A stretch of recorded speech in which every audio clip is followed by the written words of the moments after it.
Day 1. Lynn woke up, uncomfortable and confused. It took her a few seconds to pry her eyes open.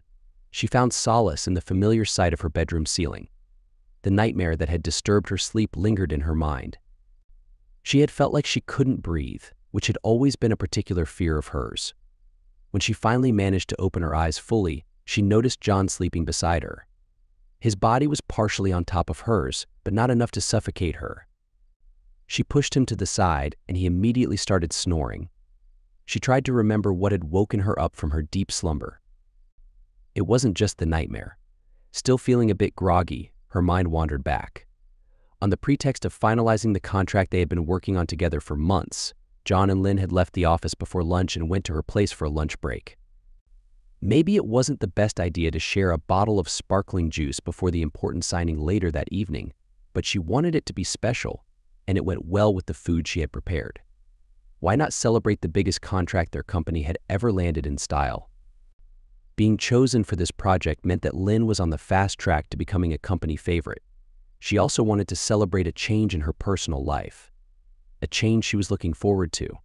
That brought her back to the man sleeping next to her. They had started seeing each other about 6 weeks ago. The stress and long hours they shared as lawyers and colleagues had created a bond that naturally led to their current relationship. Once they crossed that line, crossing it multiple times afterwards didn't seem like a big deal to Lynn. Still a bit confused, Lynn tried to remember how they ended up like this. A smile formed on her lips as the details came back to her. With 6 hours to spare and so much to celebrate, she fed him snacks she had prepared, poured some sparkling juice into their glasses, and took a sip from his glass. Lynn couldn't help but think that this was the life: good food, good drink, and the anticipation of great times to come. In the present moment, Lynn wondered how much juice they had consumed. With some effort, she tried to remember. They had nearly finished the bottle, taking turns sipping from their glasses. Her mind was still hazy, but she recalled holding the last sip, without breaking eye contact with John. Lynn, still a bit groggy, struggled to remember. Not only were her memories fuzzy, but the excitement that they initially brought to her seemed to have diminished. A moment of concentration helped her realize the reason for that. She desperately needed to use the bathroom. With great effort, she cast her grogginess aside and rushed to the bathroom. The weak morning light seeping through the frosted glass of the bathroom window triggered memories of happier times. "Oh no," Lynn muttered as she realized it was the dawn chorus of birds outside. The realization sent a chill down her spine as the truth hit her. It was almost 17 hours after she and John were supposed to sign the most important deal in their company's history, and they had slept through it. Panic washed over Lynn as she felt her perfect world crashing down. She knew she had to get to work immediately and salvage what she could. Lynn hurried back to the bedroom and vigorously shook John's shoulders until he groggily opened his eyes. "Get up, you idiot. We slept through the night. It's almost 8 and our careers are in jeopardy." Lynn impatiently watched as John snapped out of his daze in a matter of seconds. He jumped out of bed and stumbled as he rushed downstairs to get dressed. Lynn followed closely, knowing that berating him further would only slow him down. Something caught Lynn's attention, and she glanced towards the front door. To her confusion, she noticed that it was partially open, with the safety chain being the only thing holding it back. Vague memories of the door being opened and rattling against the chain flickered in her mind as the reason for her earlier awakening. She continued staring at the cracked door when a shadow moved against it. Suddenly, something long whizzed through the crack and hit the chain.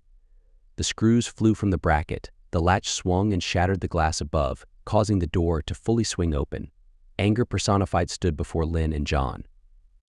She was barely 5 feet tall, but almost as wide, with obvious Mediterranean features. An axe hung from her arm, and her eyes blazed with fury as she scanned the room before focusing on the seated man and half-dressed woman.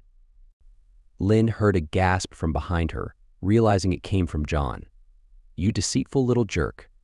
They were right. You've been cheating on me while I was out of town taking care of my mom." If the furious woman said anything coherent after that, Lynn couldn't comprehend it. Seeing the axe raised and the woman taking her first step towards them, Lynn immediately raced up the stairs, struggling slightly. Halfway up, John pushed her the rest of the way, taking the steps 3 at a time. They ran together towards the only refuge they could find, the master bedroom. Behind the locked door, they anxiously listened as heavy footsteps ascended the stairs. A brief silence was interrupted by the crash of an axe splitting through the door. The flimsy barrier moved, making it clear that it wouldn't hold for long. Lynn retreated to the balcony door, opening it wide. She debated whether to make the 3-meter drop, but before she could decide, the axe finally made it through the door. When she saw John hurtling towards her, she knew she couldn't be the only one left alone in a room with that. Lynn grabbed the balcony railing, hoisted herself over it, and let go, landing clumsily on her feet before falling on her bottom, slightly winded. John, following her lead, also jumped over the balcony.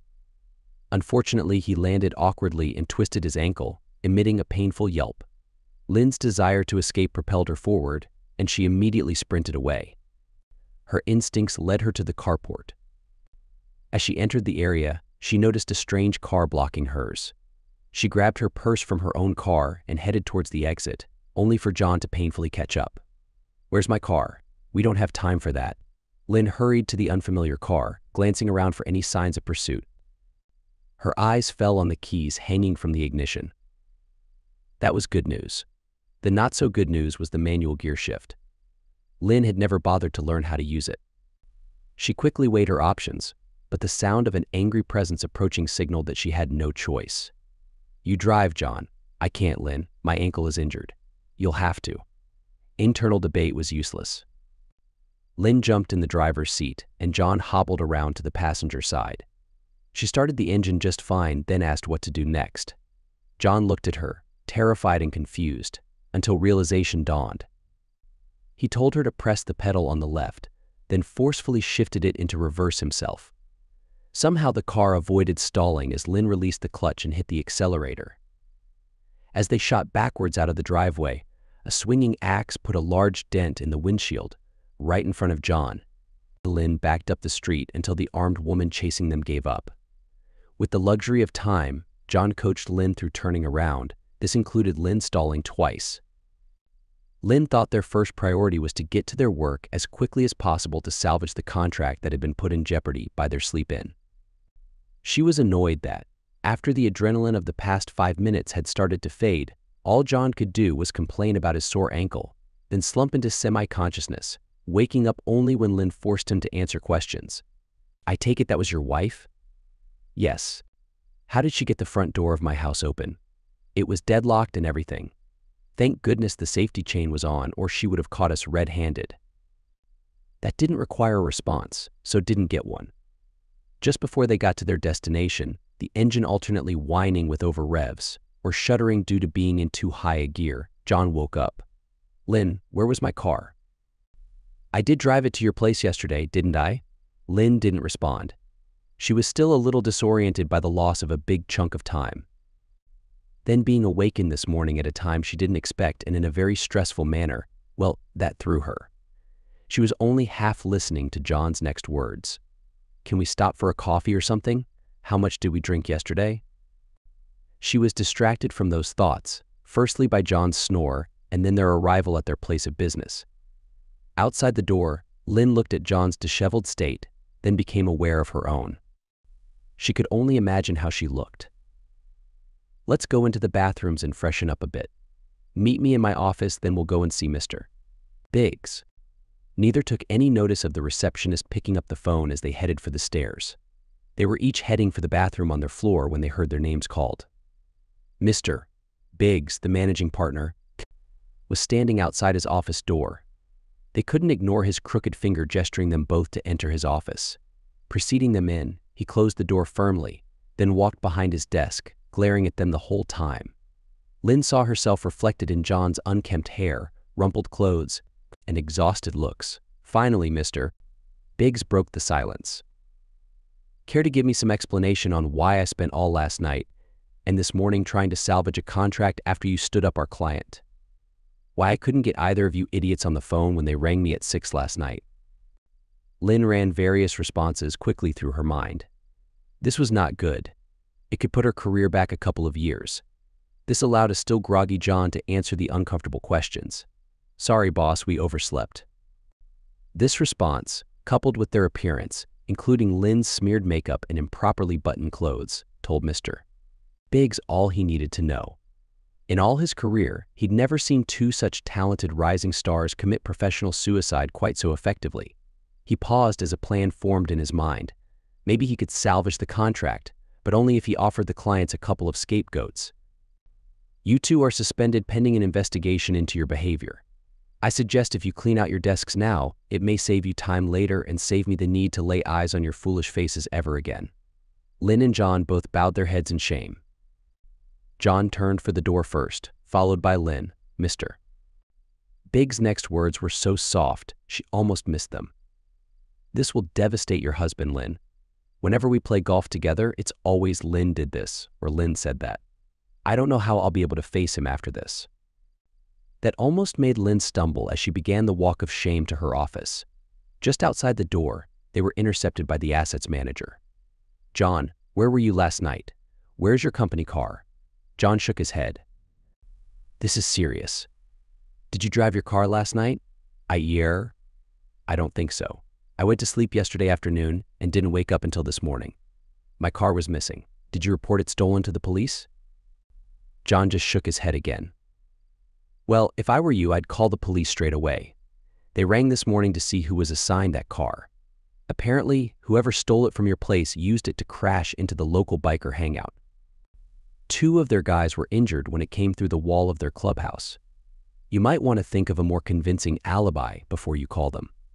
John turned to look at Lynn in utter confusion. She had no answers to give him.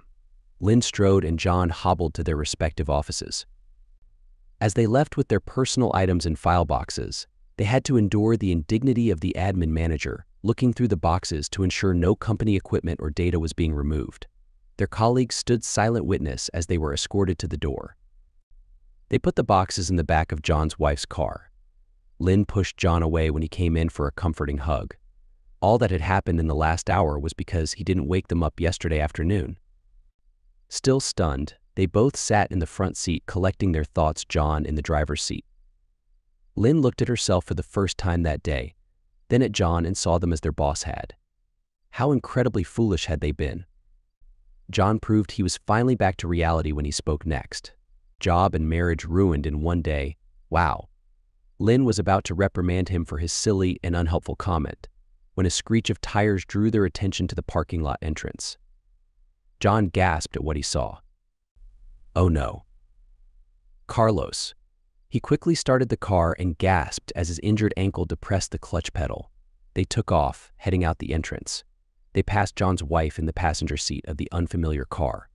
The driver was big and angry. He glared at them as they passed. Who on earth is Carlos? My wife's brother. He's bad news. I'm talking mob bad. He spent more time in jail than out, and he has never liked me. His first time in prison was because he beat up some guy at school for saying Maria was easy behind her back. Oh no, now you tell me, you fool. As John sped away, Lynn was relieved to see the other car blocked as it attempted a quick U-turn. Lynn directed John to make a couple of quick turns as soon as they were out of sight.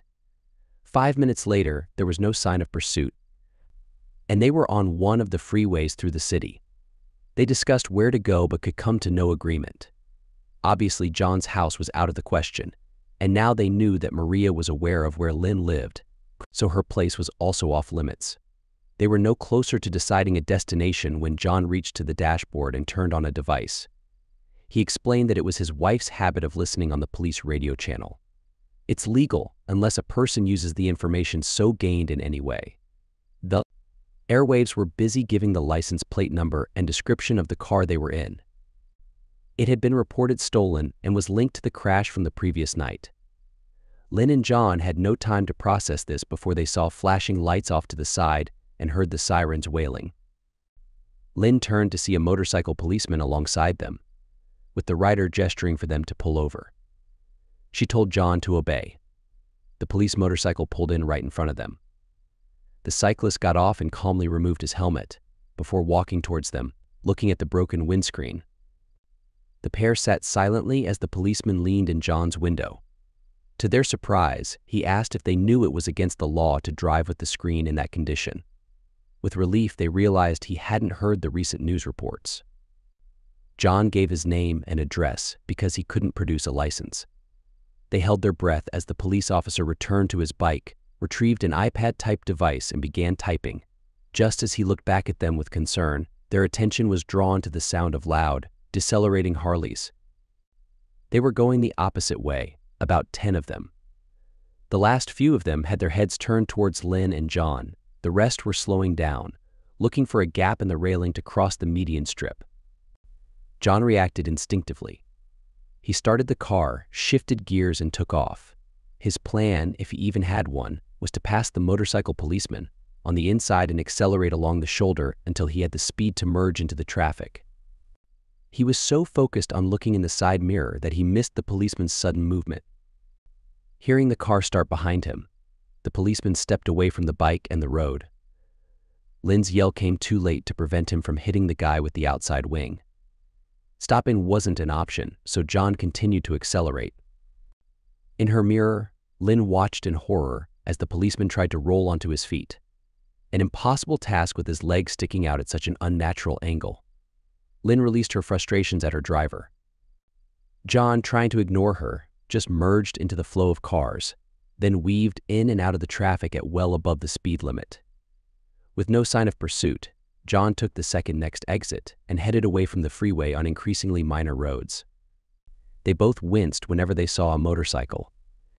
5 minutes later, they spotted a shopping center parking lot and pulled in to let the aftermath of the adrenaline rush wash over them. Lynn kept up a steady stream of criticism towards both John's judgment and driving skills. He closed his eyes and tried to ignore her. He vaguely wondered which of their pursuers he should worry about the most. The police would arrest him and ruin what was left of his career. If he was lucky, the bikers would just beat him up. Maybe even cause him severe harm. No, they were weak. The real threat was Carlos. If he almost injured the kid in school because he insulted his sister, how much trouble was John in? To distract himself, he searched through his wife's glove compartment until he found an old multi-tool. After explaining his plan to Lynn, she stood guard while he removed the license plates from the car next to theirs. He put them on their car, then as an afterthought, put their old ones on the other car. It was less noticeable than leaving it uncovered. They needed to buy time until they figured out what to do. They then took off on the road leading further out of town, pulling into a secluded spot along a river. Exhausted and weary, they reclined the seats back and rested. As an afterthought, John suggested Lynn turned her phone off to prevent it from being traced. "What do we do now, John?" "I don't know, Lynn. I don't have a phone, wallet, or money. If I show up back at my place before things calm down, I'm in trouble. The same goes for any of my family's places, I assume. What about your place? They might be watching it, but we could sneak in. Surely your husband will help us, right? I don't know if we'll be welcome there. Why not? You said he knew about us and was okay with it." "Well, I may have exaggerated a little about that. Yes, he did know about us, but I might have made it sound better than it actually was, so you could relax. So, you mean I have to worry about an upset husband on top of everything else?" "Geez, no, he's not like that. He's not malicious and wouldn't hurt a fly. He's a pharmacist, and I think they take the same oath as doctors, to do no harm." "So, he didn't handle the news well then?" "No. He confronted me last week. Knew your name and everything. Gave me an ultimatum. Me, like an arrogant person though, I told him to go away. I wanted it all. A successful career, a nice house and car, a comfortable husband and family. I told him I demanded to have a partner that made me happy.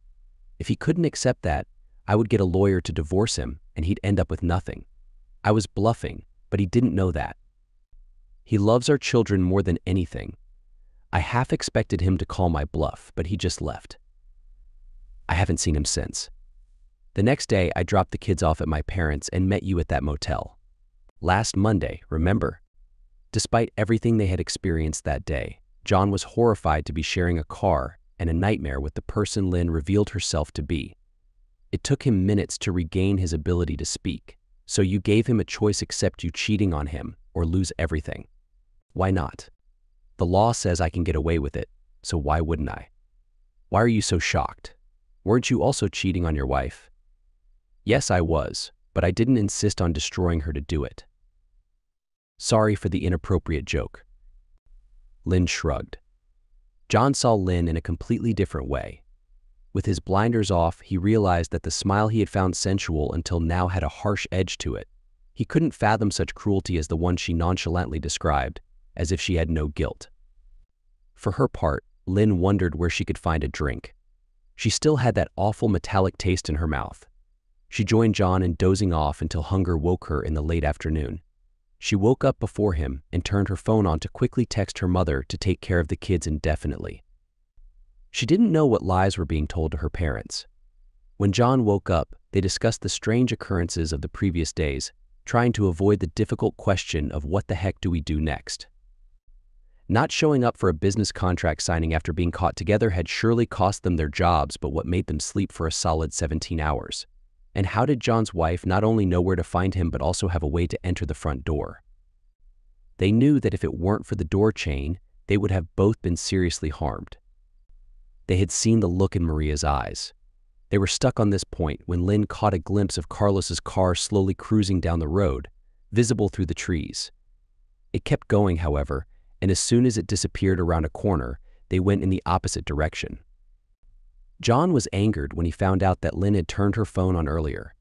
He reached over to grab it and throw it out the window, but she protected it. Again, they quickly changed directions and headed in a completely different way. That didn't matter. They didn't have a destination in mind anyway. It was 2 hours before sunset when they passed a remote gas station about 200 kilometers from home. John took a risk and pulled in, glancing at the fuel gauge. While he filled up the tank at the automated gas pump, Lynn went inside to use the restroom, grabbed some food, and then went to the counter to pay. 2 attempts to pay with her debit card were unsuccessful. She checked how much cash she had while the attendant tried her credit card. That was also declined. Just then, the attendant looked over her shoulder and asked what her husband was gesturing to. Lynn turned and saw John frantically motioning at her. She ran out of the office, ignoring the shouts of the shop assistant about the food she still held. She briskly walked over to him. He was rambling about 2 bikers who had just arrived. One of them had immediately taken out his phone. Lynn ordered him to get in the car and go. John obeyed, and they sped off. Lynn watched in the rearview mirror as the bikers began chasing them. She didn't think it was the right time to burden him with the fact that the police had canceled her cards to prevent them from being used. They had only traveled a couple of kilometers when the sound of revving motorcycles could be heard over their own roaring engine. 1 bike was on each side of their car. John steered into the middle of the road as they went around a corner. As soon as they hit the next straight road, the bike behind their left side accelerated to pass them. Reflexively, John moved slightly to the left. That gave the biker on the right an opportunity. He was level with the rear door when John saw him in the mirror. Purely out of instinct, he jerked the wheel to the right. He didn't hit the biker, but the cyclist's instinct was to veer off as well. Right off the side of the road. Lynn watched with fascination as the bike went into the ditch before launching the rider off. She observed as his friend slowed down and turned around to help him. John, with adrenaline pumping through his veins, asked Lynn if she noticed what was on the bikers' jackets. When she mentioned that it depicted a man in a sombrero, John groaned and explained that it was the Bandidos, a club known for their violent reputation. Both the driver and the passenger anxiously watched the fuel gauge. John had just started fueling up when the bikes arrived. Right at dusk, with the fuel gauge nearly full, John pulled off into a quiet country road and turned off the engine. In the fading daylight, they could see a farm and some outbuildings several hundred meters away. Separated from the rest, on a stand, was what appeared to be a large tank, complete with a hose and nozzle. John surveyed the area in the dim light. Lights were on in the farmhouse, but there was no one in sight otherwise. He checked to see if the fuel nozzle was locked, and when he pressed the trigger, liquid came out. He searched the surroundings for a container but found none. He debated whether or not to turn his phone on and use the flashlight function. Concern about being traced won over the desire to keep moving. John returned to the car and, with Lynn, crouched down and waited. The plan was to wait until midnight, push the car to the pump, refuel, and continue to flee. To pass the time until the lights in the farmhouse went out. John and Lynn started discussing the strange events of the past day and listed who might be after them. First, they had fallen asleep while being close in Lynn's bed. That in itself was not unusual, but sleeping for over 17 hours was. Unconsciously, Lynn grabbed the remaining packet of potato chips she had stolen from the roadside shack. Maybe they would get rid of the lingering taste in her mouth. Most of what had happened since they woke up that morning, or was it a week ago, was a result of John's car seemingly being used to crash into the local biker hangout. Obviously, it had been stolen, and given time, John could have convinced the bikers of that. That was all irrelevant now, after they had hurt or perhaps killed someone while escaping from the shack. Through the hopeful eyes of those in these types of situations, they analyzed the motivations and intentions of those against them. John believed that his wife and brother-in-law would be satisfied by a light scuffle, followed by a quick divorce that prioritized his wife's needs. The police? What did they know? Only that he had accidentally hit and injured an officer while fleeing. Fleeing was justifiable considering the bikers. Would the injury result in jail time? They both considered it a remote possibility. It was an understandable accident, after all. That left only the bikers. John suggested that their reputation had been exaggerated by the media, and they weren't actually as tough as everyone claimed. Lynn dismissed that optimistic viewpoint. Her husband used to be in a motorcycle club. He had described a culture of illegal activities that was an accepted way of life, and violence was common. Her husband's role in the club was to steal cars, either for sale or for their various unlawful activities. It became clear to John that Lynn was incredibly fearful of the bikers due to her memories of those stories. She went on to describe how her husband had left the criminal life, found a legitimate job, and worked his way through university.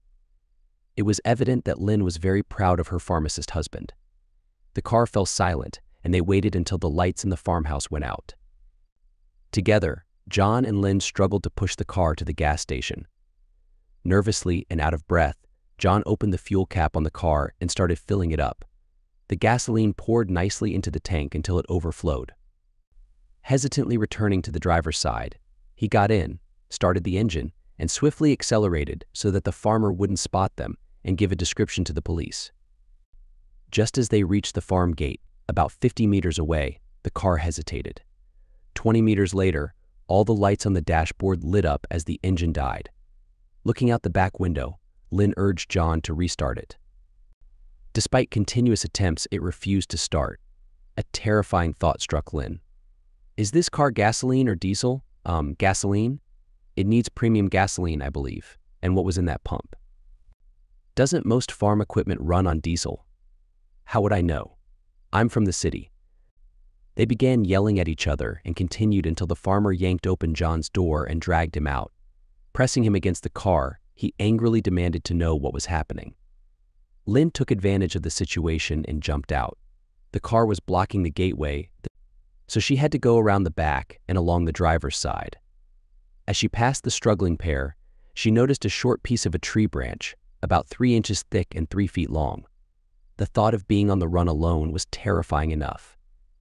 With only a second of hesitation, Lynn picked up the branch and swung it at the farmer's back. He fell to the ground. Wide-eyed, they looked at each other, and then John limped after Lynn as she fled toward the highway, using the branch as a walking stick. They didn't hesitate when they reached the highway. They simply started walking in the direction they had been going all day, towards nothing in particular. Away from everything familiar, they stepped off the road whenever a car approached. 2 hours later, they passed a sign stating that the next town was still 10 kilometers away. They were both mentally and physically exhausted. John's ankle throbbed with pain and Lynn could feel blisters forming on her feet. They spotted a solitary barn and pushed through the fence to reach it. There was enough hay inside to serve as a decent bed. They both collapsed into an uneasy sleep. Day 2, Lynn woke up well before dawn. Still tired, hungry, and thirsty, she felt slightly disoriented, not realizing where she was at first. The metallic taste lingering in her mouth brought back the unpleasant memories of the previous day. Strangely, her first coherent thought was of her children. Despite her recent selfish behavior, Lynn loved her children deeply. If she could avoid danger and imprisonment, she would return home, embrace her children like never before. and wait for her husband to seek forgiveness. With time, they could rebuild their normal lives. These were all unrealistic fantasies, but her desperate mind clung to them in her exhausted state. How much trouble was she really in, Lynn wondered. John's wife and her brother were after John, not her. If she could reach the police, they would protect her. It was John's car that had been used in the illegal activity, and it was John who had injured the biker. They were after him, not her. Once again, the police could shield her from them. That only left the police to worry about. What had she truly done wrong? Stolen some items from a roadside store without paying. Hardly a serious offense. Oh no. Now she had also assaulted a farmer. That was definitely a crime. But how would the world know it was her who did it? The solution to all her problems suddenly became clear. If she left John sleeping and made it to the nearest police station before him, she could shift most of the blame onto him, even claiming that he committed the assault on the farmer. By turning him in, all she would face was a minor punishment. Once the world knew where he was, they would forget about her and she could return home quietly. Lynn considered her conscience while forming this plan. Could she betray her lover like this? Like most relationships that start with infidelity, Lynn realized that theirs was doomed from the beginning. He was merely a temporary partner when she needed one. Besides, he was also unfaithful. She could never trust him enough for a long-term relationship. Lynn smiled to herself and prepared to sneak away from the barn. A faint rustling noise caught her attention. In the moonlight, she saw John silently picking up his shoes and leaving the barn. Instinctively, Lynn knew what he was up to. After his own internal debate, John, the betrayer, had decided to report her to the authorities. Angry, Lynn jumped to her feet, grabbed her walking stick, and struck John on the head. He fell and stayed down. Taking off his shoes, she threw them in different directions into the darkness. Lynn adjusted her plan. She would claim self-defense when explaining this incident to the police. Determined, Lynn strode toward town. An unknown amount of time later, Lynn cautiously turned on her phone to check the time and distance to the town.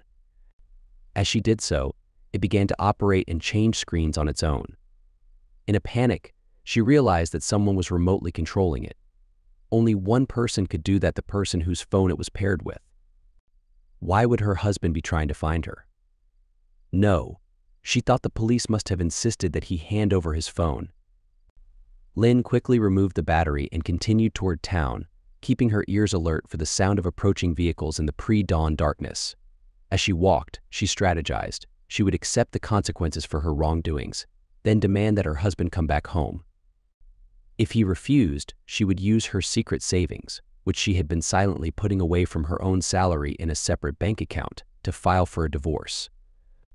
Not wanting to work and in no hurry to find a new job, she would demand the maximum child support while making it difficult for him to see their children.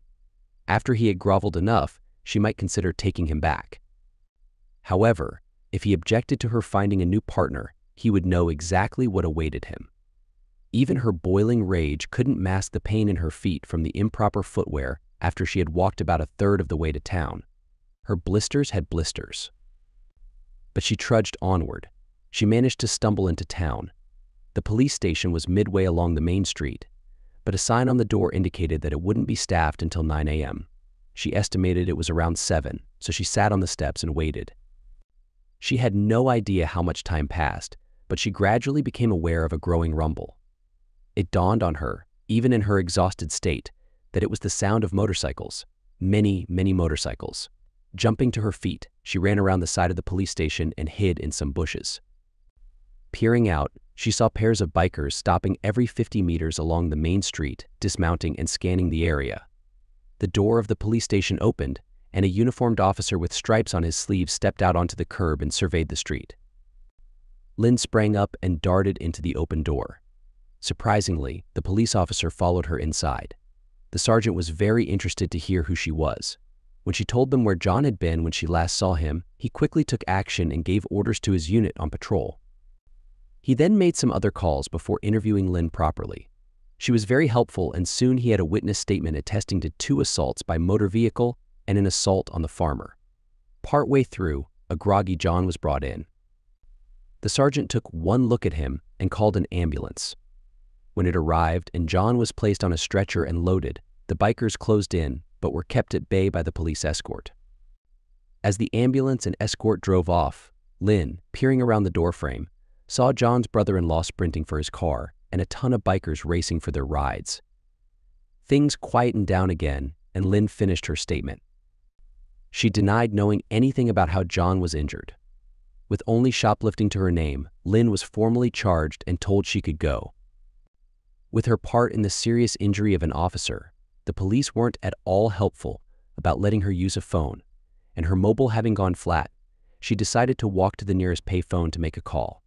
To who, she hadn't yet decided. Suddenly, all chaos broke loose in the station. Gradually, Lynn pieced the story together. The ambulance and escort had been taken over by unidentified bikers and others. Luckily, no one resisted and everyone was unharmed. John was missing. Lynn sighed. Now there was no one to refute her side of the story. She stepped out into the street and saw half a dozen bikers in either direction, looking at her. She ran back inside and asked for protective custody. Still in an unforgiving mood, the sergeant laughed and asked for what? Shoplifting? She was told that as it was public property, they couldn't force her to leave until 5 p.m. When they closed, Lynn begged and pleaded, but the sergeant was vindictively adamant. Just before 5, she checked to see if the bikers were still there. They were. Lynn, sore, hungry, tired, and weary beyond belief, felt she had no choice. Dropping her chin to her chest, she turned and walked back into the station. 15 minutes later, the sergeant had a confession to 2 serious assaults, and Lynn took residency of a nice, safe cell. Epilogue: Lynn's husband put down the phone. The call from his lawyer had told him not to expect his wife home in the next 5 years or so. It also predicted one of the quickest and most one-sided divorces in history. He glanced toward the tempting bottle of Lafroig.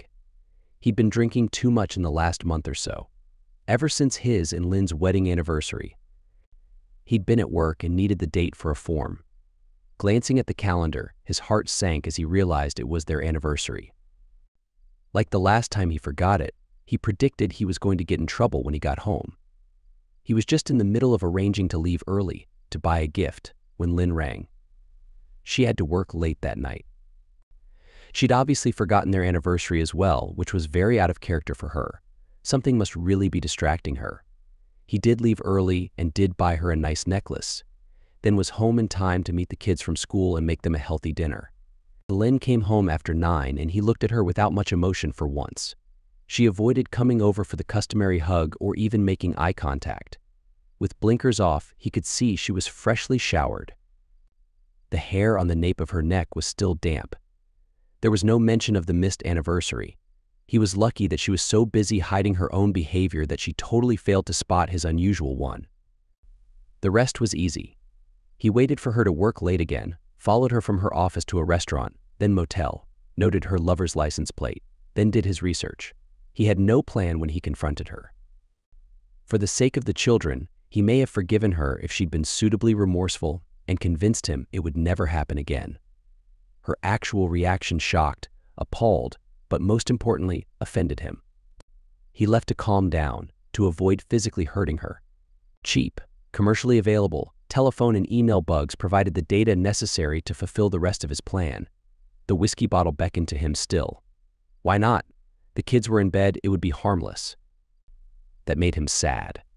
Tomorrow he'd have to have that conversation with his kids. They wouldn't be seeing their mom for a while. Well, not unless she found another source of bail money. That was a conversation he really wasn't looking forward to. He thought back to the paperwork shuffle he'd accomplished at work today. With luck and only a cursory audit, the missing sleeping pills would never be missed. If one of 6 customers actually counted the pills in the bottle and reported them one short, then he'd get a slight reprimand. He idly picked up his phone and deleted the tracking program. Then he deleted a few contacts he would never need again. Lynn, Maria. Checking his bank balance online showed him that all their old joint account balances had all been transferred to his new account. The balance was consistent with the contents of Lynn's secret account being added as well. As soon as he'd come to terms with the fact his wife could be deceptive, he'd gone looking. The arrogance of the woman. Putting the statements in a folder next to the regular accounts.